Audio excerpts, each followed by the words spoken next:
Is Hosk worth getting in Call of Dragons? And if you do pick him up, what are his very best pairings? Stick around in this video for the guidance you need to decide on the legendary hero, Hosk.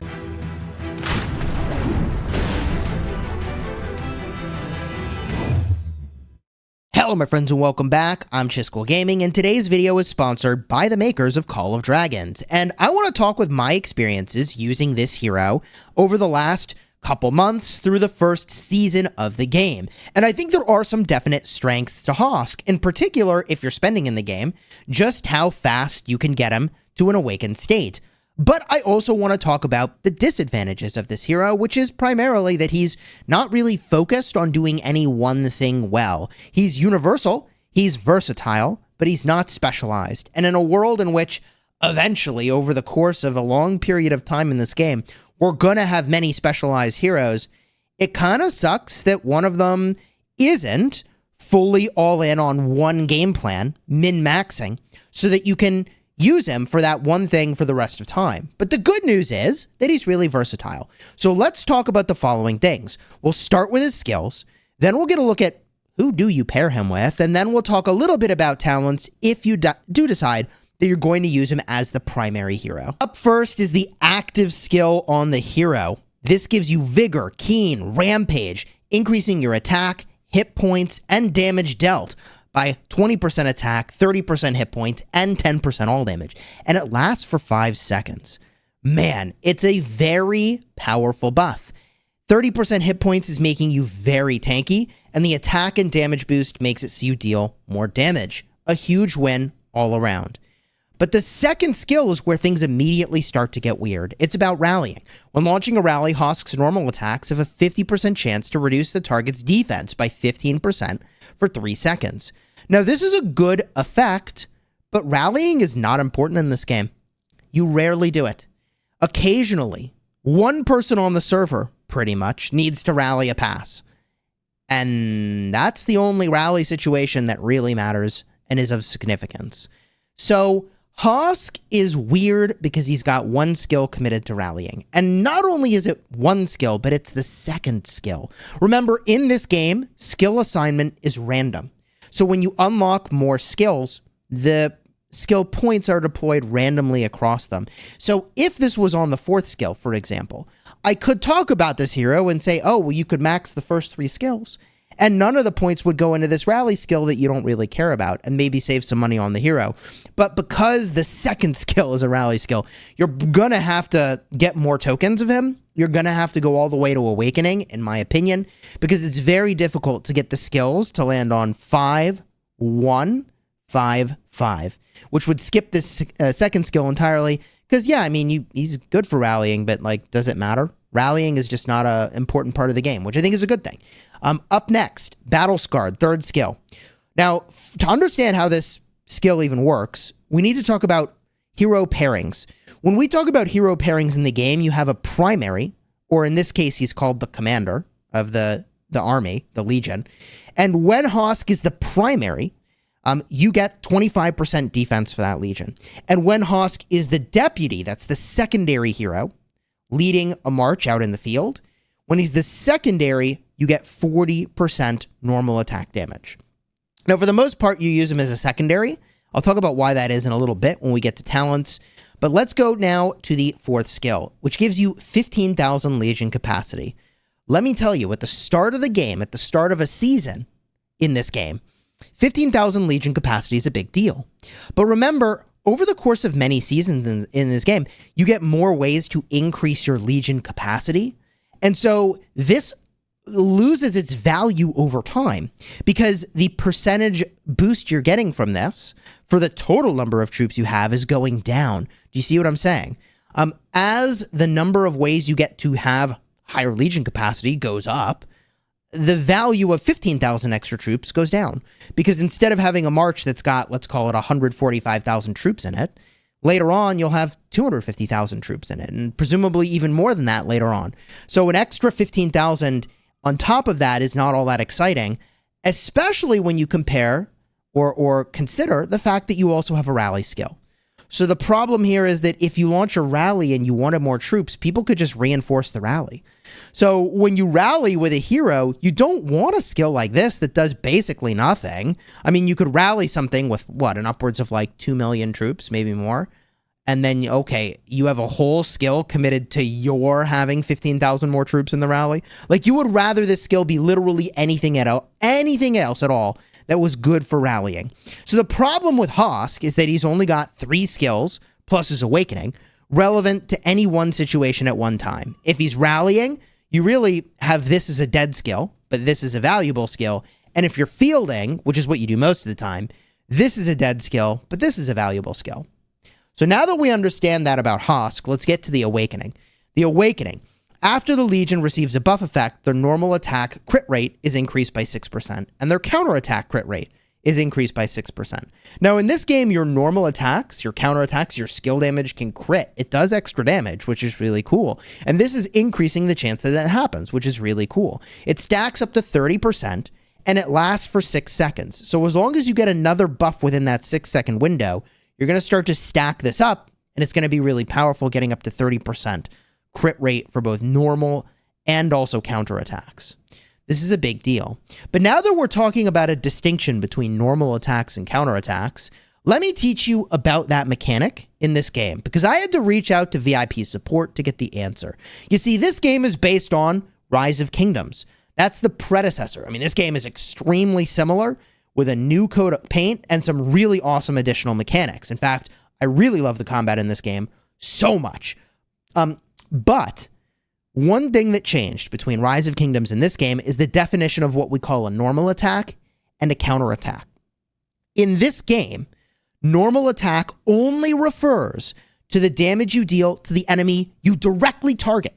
And it is only referring to the white damage numbers, the damage you deal leading up to doing skill damage. And counterattack refers to the damage you deal back to somebody who directly targets you.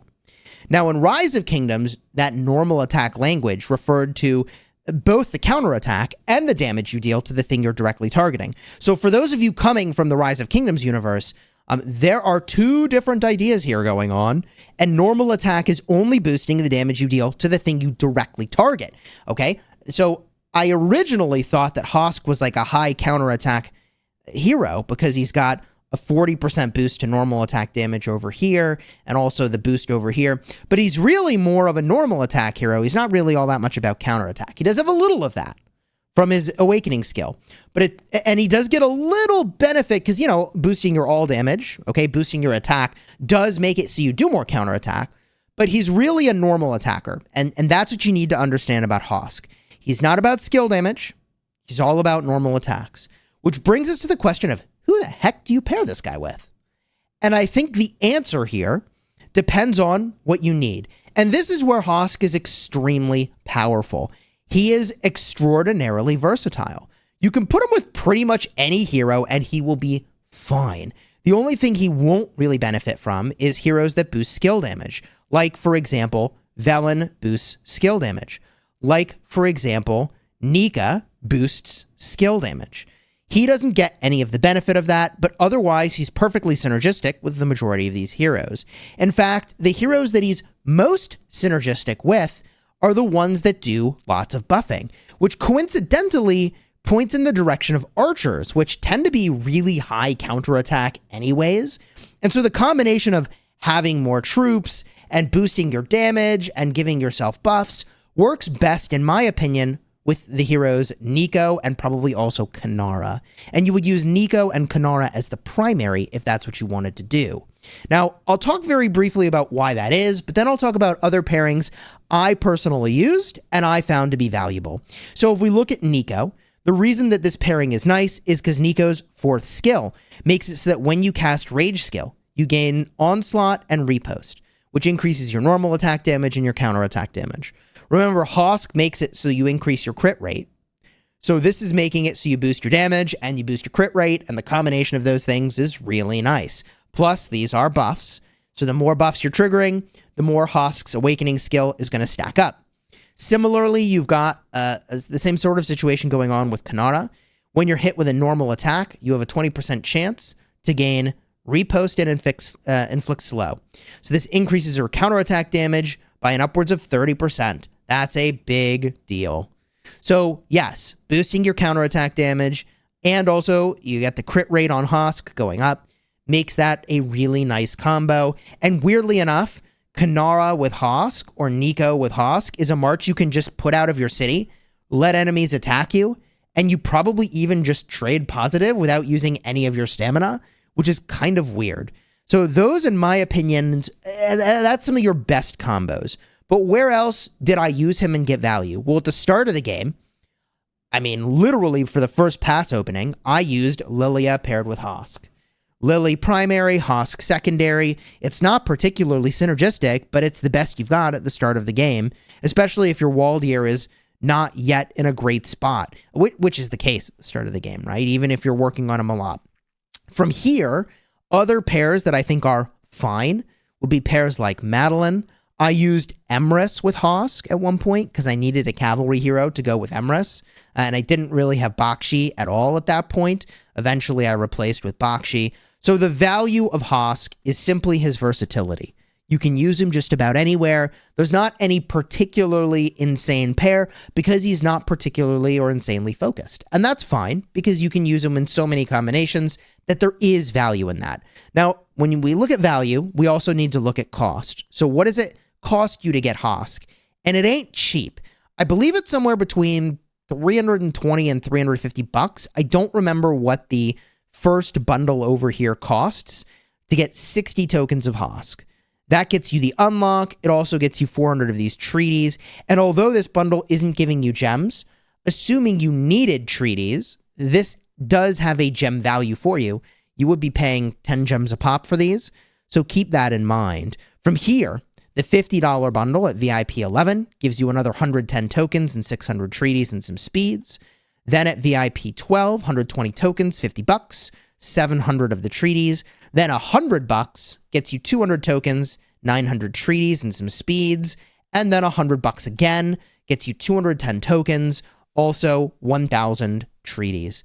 That is the equivalent of 10,000 gems, depending on how you're spending to get your treaties, if you're spending at all. Now, Hosk is obviously a hero you should only really look at, in my opinion, if you're spending. And as I mentioned with his strengths and weaknesses, the earlier you get him in the game, the more valuable he ultimately is, because that 15,000 extra Legion capacity simply means more on day 1 of the season than it does on day 30, 40, 50, because your Legion capacity is lower, and he is giving a flat Legion capacity boost, not a percentage-based boost.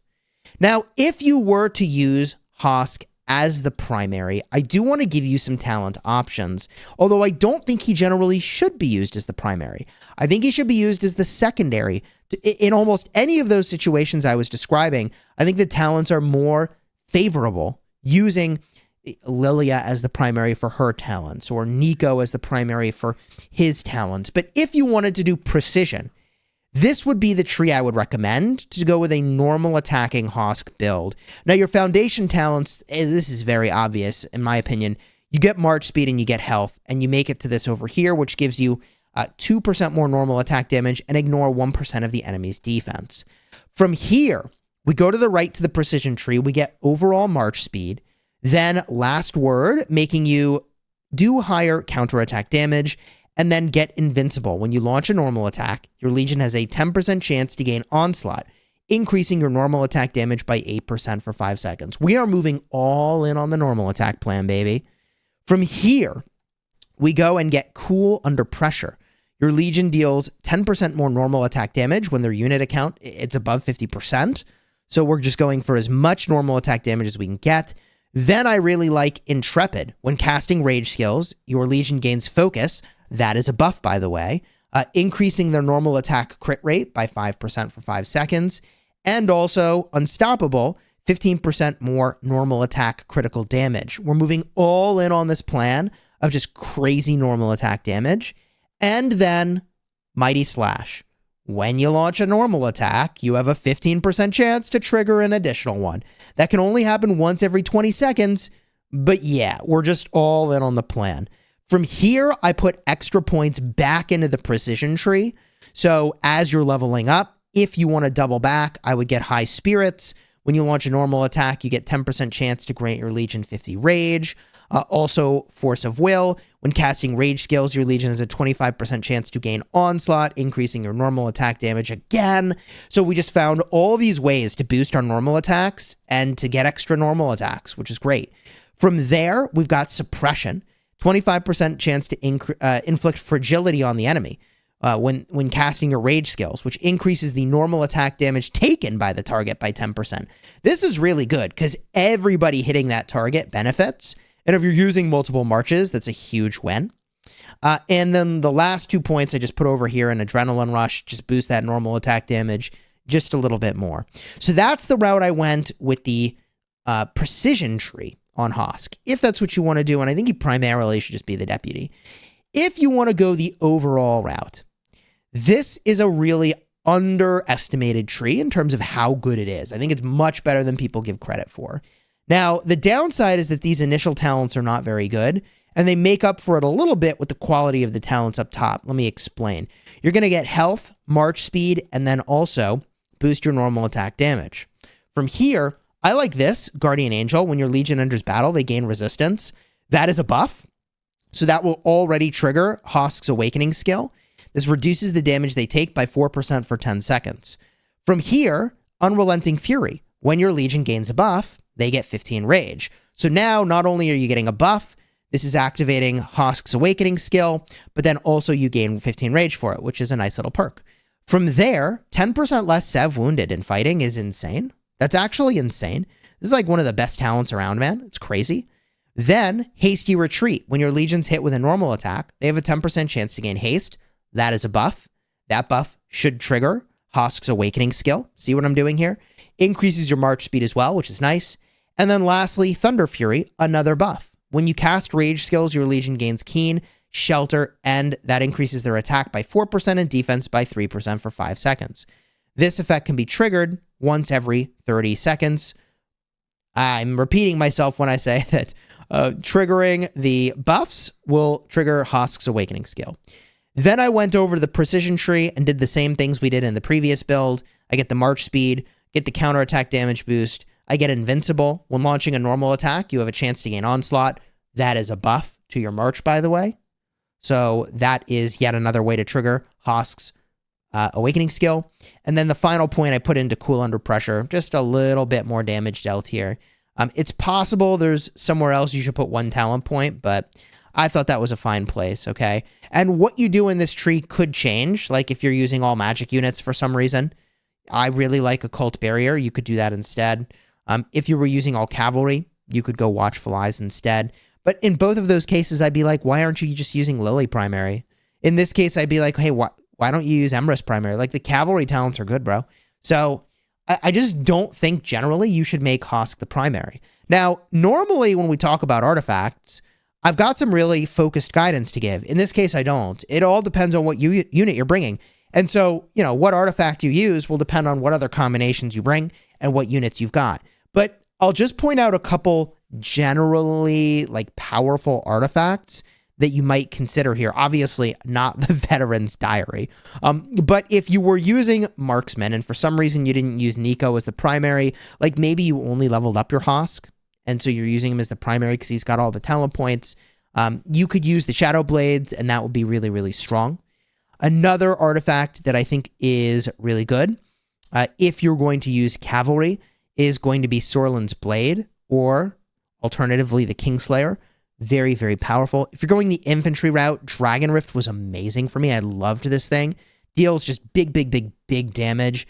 If you were pairing with a mage and you had Lilia, Infernal Flame as a spender is amazing, but Phoenix Eye would also be great if you are going with that route of mages to do damage, although I still find that a little confusing as to why you're using Hosk as the primary. And then lastly, the Magic Bomb. Dude, this thing is wicked. This thing is so cool. Magic Bomb's best effect is that it's actually not even listed here, but it prevents the Legion from going back into a city. So if you catch somebody who's popping out of a city to try to do some damage and you drop a Magic Bomb on them, they can't go back into a city and they get focused out. So people try to pop out of a city and do an artifact effect. If you catch them with this, so good, man. Those are just a few of the artifacts that are just generally very powerful that you could use. I suppose if you're being a sneaky dude, you could use the cloak to stealth your march. I don't know why. Where's my cloak, man? Do I have this thing? Oh, here it is. It's epic. Cloak of Stealth is a pretty cool one. I suppose I could drop the skills into this. There's actually really cool stuff you can do being stealthed for a while, but this is not particularly a hero that lends himself to being stealthed. Not really. You probably want to be doing cavalry, as mentioned over here, and you probably want a cavalry hero as the primary. So overall, where do I sit with Hosk? I think that he fulfills a very specific role, and that is early game versatility. And would I say that I got value from his early game versatility? Absolutely. No questions asked. But if you're watching this guide and you're already in Season 5 and you're like, hey, I just got VIP 14, I would be surprised if at that point in time, he's a hero that I'm still saying is someone that I would recommend.